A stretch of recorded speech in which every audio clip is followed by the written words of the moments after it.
নামাজ সম্পর্কে একটি গুরুত্বপূর্ণ হাদিস শুনে যান।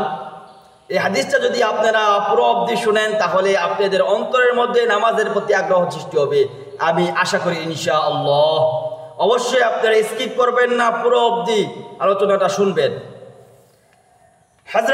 হযরত আব্দুল্লাহ ইবনে মাসউদ রাদিয়াল্লাহু তাআলা বলেন, যে ব্যক্তি কাল কিয়ামতের দিন আল্লাহ তাআলার সামনে মুসলমান রূপে মুসলমান রূপে হাজির হইতে চায়, সে যেন নামাজ নামক ইবাদতটা করে ফেলে। সে যেন কি করে? নামাজ নামক ইবাদতটা করে ফেলে। এরকম একটি স্থানে যেখানে আজান হয়। আজান স্থানে বলতে কোথায়? যেখানে আজান হয় সেটা হচ্ছে মসজিদ। তো মসজিদে আজান হয়, মসজিদ ছাড়া কি আজান হয়? এখানে মসজিদের কথাই আল্লাহ রাব্বুল আলামিনের হাবিব বুঝাই দিতেছে, যে ব্যক্তি মুসলমান রূপে কাল কিয়ামতের ময়দানে হাজির হতে চায়, সেজন্য এরকম একটি জায়গার মধ্যে নামাজ আদায় করে নেয় যেখানে আজান হয়, যেখানে মসজিদ আছে, অর্থাৎ জামাতে যেখানে নামাজ পড়া যাবে, এরকম একটি জায়গার মধ্যে গিয়ে যেন নামাজ আদায় করে ফেলে। কেননা আল্লাহ তাআলা তোমাদের নবী সাল্লাল্লাহু আলাইহি ওয়াসাল্লামের জন্য এমন সুন্নাত সমূহ জারি করিয়াছেন যেগুলি সম্পূর্ণই হেদায়েত। এই সুন্নতটাই হচ্ছে হেদায়েত।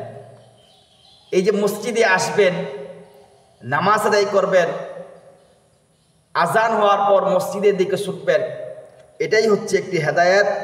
এই হেদায়েত সম্পর্কে আমাদেরকে অবশ্যই সচেতন থাকতে হবে। এই সমস্ত সুন্নতের মধ্যে জামাতের সহিত নামাজ আদায় করার কথা সবচেয়ে বেশি উল্লেখযোগ্য। যদি অমুক ব্যক্তির ন্যায় তোমরাও ঘরে নামাজ পড়িতে আরম্ভ করো, তবে তোমরা নবী সাল্লাল্লাহু আলাইহি ওয়াসাল্লামের সুন্নত ত্যাগকারী হইবে। আর ইহা জানিয়া রাখ যে যদি তোমরা নবী করিম সাল্লাল্লাহু আলাইহি ওয়াসাল্লামের সুন্নত ত্যাগ করো তবে গোমরাহ হইয়া যাইবে।